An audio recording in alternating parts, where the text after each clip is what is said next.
जीवन वृतांत जगत गुरु श्री गुरु नानक देव जी। 5वां अध्याय। गुरु नानक देव जी की चौथी उदासीन यात्रा। The 7th of May 2026. Compiled by S.K. Dewan. इस अध्याय में 28 कथाएं हैं जो उनके जीवन से ली गई है। हर रोज कथाएं कर्म अनुसार पोस्ट होगी। आज कथा संख्या 25। बाबर का आक्रमण सैदपुर, एमनाबाद 0 पंजाब। श्री गुरु नानक देव जी पेशावर नगर से सीधे सैदपुर पहुंचे। उन दिनों अफगानिस्तान के बादशाह मीर बाबर ने हिंदुस्तान पर आक्रमण कर दिया था। गुरुदेव ने अफगानिस्तान में विचरण करते समय ये अनुमान लगा लिया था कि प्रशासन की तरफ से सैनिक गतिविधि तीव्र हो चुकी है, अतः आक्रमण की तैयारियां हो रही हैं। युद्धों से होने वाले परिणामों से आप जी अपने देशवासियों को समय रहते सावधान करना चाहते थे, इसलिए आप अपने प्यारे मित्र भाई लालो जी के यहाँ पधारे। इतने में पेशावर के शासकों हाकिमों ने बिना युद्ध किए बाबर से पराजय स्वीकार करते हुए संधि कर ली। इस प्रकार बाबर विजय के नारे लगाता हुआ सैदपुर पर आक्रमण करने आ गया। सैदपुर वासियों को जब स्थानीय प्रशासन की तरफ से बाबर के आक्रमण का प्रतिरोध करने के लिए तैयार होने को कहा जाने लगा तो गुरुदेव ने सभी को सांत्वना देने लगे कि समय रहते सावधानी पूर्वक कार्य कर लेने चाहिए, जिससे निर्दोष जनसाधारण युद्ध की लपेट में न आवे। आपके विचार सुनकर एक व्यक्ति आपके पास आया और बोला, हे गुरुदेव, मेरे घर में मेरी बिटिया का विवाह निश्चित हो रखा है, मैं क्या करूं? गुरुदेव ने तब उसे एक विशेष सुरक्षित स्थान बताया जहां पर सभी साधन उपलब्ध थे तथा कहा, आप वहां जाकर विवाह की व्यवस्था करें, बारात को वहीं आमंत्रित करें, इसी में सभी का भला है। इस प्रकार गुरुदेव स्वयं सभी लोगों को जागरूक करने में व्यस्त हो गए और अपनी सुरक्षा करने का ध्यान मन से निकाल दिया। गुरुदेव के कहने पर कुछ लोगों ने सुरक्षित स्थानों में शरण ले ली, परंतु जो लोग युद्ध की विभीषिका से अवगत होना नहीं चाहते थे अथवा धन, यौवन तथा सत्ता के नशे में थे, गुरुदेव की बातों पर उन्होंने ध्यान नहीं दिया। बाबर के आक्रमण से बचने के लिए शासक वर्ग अंधविश्वासों के जाल में फंसे होने के कारण तांत्रिक क्रियाओं में उलझे हुए थे। सैनिक बल का पुनर्गठन करने के स्थान पर उन्होंने मुल्लाओं को कलाम पढ़ने, कुरान का पाठ करने पर लगा दिया ताकि आफत पर विजय प्राप्त की जा सके। सैनिक शक्ति का समय पर नवीनीकरण आधुनिकीकरण न होने के कारण बाबर जल्दी ही विजयी हो गया, क्योंकि उसके पास नए समय का तोपरवाना इत्यादि शस्त्र अस्त्र थे। सैदपुर के शासकों ने बाबर का रणक्षेत्र में मुकाबला किया, परंतु सैनिक संतुलन ठीक न होने के कारण पराजित हो गए, जिससे विजयी बाबर की सेनाएं नगर को ध्वस्त करने में जुट गई।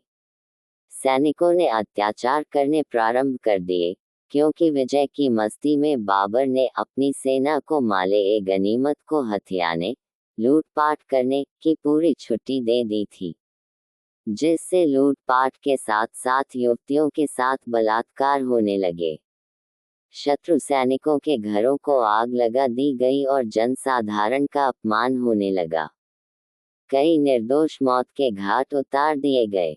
चारों तरफ मृत्यु का तांडव नाच हो रहा था। बाबर के सैनिकों को मजदूरों की आवश्यकता पड़ी। बाकी बच गए लोगों को बंदी बना लिया गया। गुरुदेव तथा उनके साथी भाई लालो, भाई मर्दाना जी भी इन्हीं बंदियों में थे। बंदियों का कार्य था कि सेना का सामान धोना तथा उनके भोजन के लिए आटा पीसना।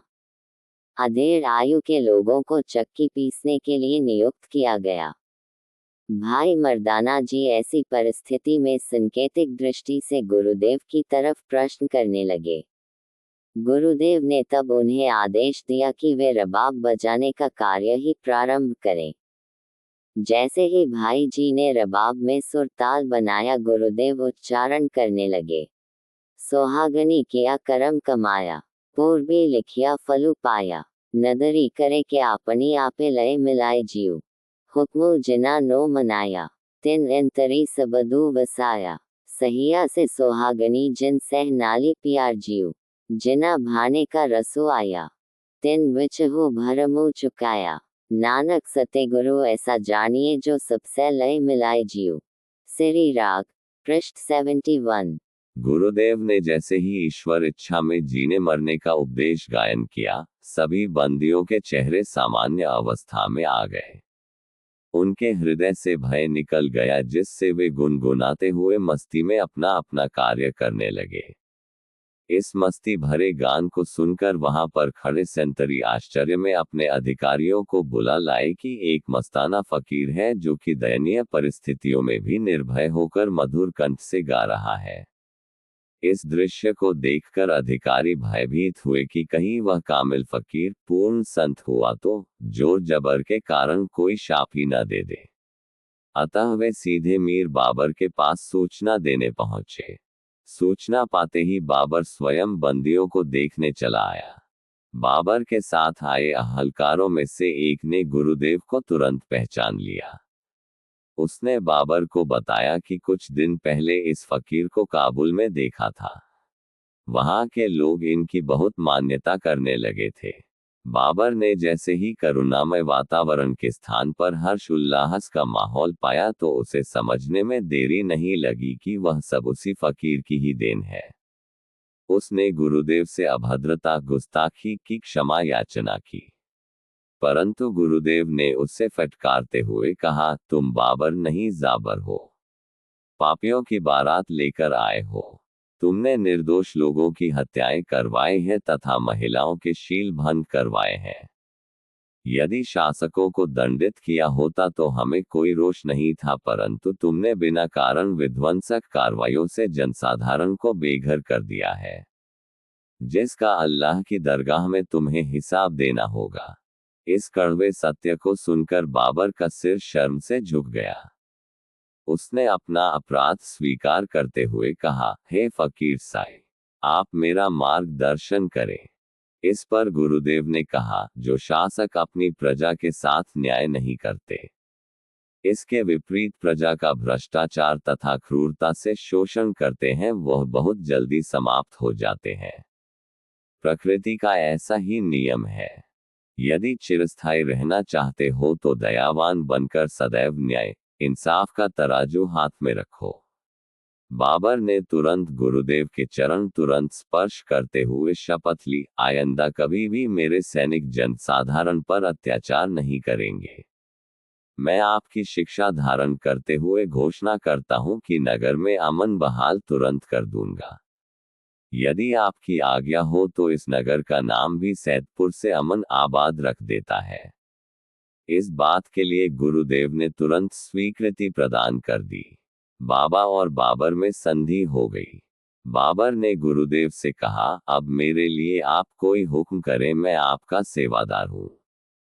इस पर गुरुदेव ने कहा, सभी बंदियों को आदर सहित रिहा कर दो। बाबर ने कहा, ऐसा ही होगा, परंतु आप भी मुझसे कुछ धन संपत्ति ले लें। उत्तर में गुरुदेव ने कहा, मानुख की जो लेवे ओटू, दीन दुनी में ताकौ तोटू। कही नानक सुन बाबर मीर, तैथो मंगे सो अहमक फकीर। जन्म सारखी, मैं बंदों से नहीं खुदा से मांगता हूँ। मुझे अपने लिए कुछ नहीं चाहिए, जो भी चाहिए जनता के लिए अथवा परोपकार के लिए चाहिए। नोट, सैदपुर नगर का नाम धीरे धीरे बाद में एमनाबाद हो गया। श्री वाहे गुरु जी का खालसा, श्री वाहे गुरु जी की फतह। बोलो जयकारा बोल मेरे श्री गुरु महाराज जी की जय। अगले पाठ में कथा संख्या 26, माता पिता से मिलन, तलवंडी ग्राम, पशून्य, पंजाब।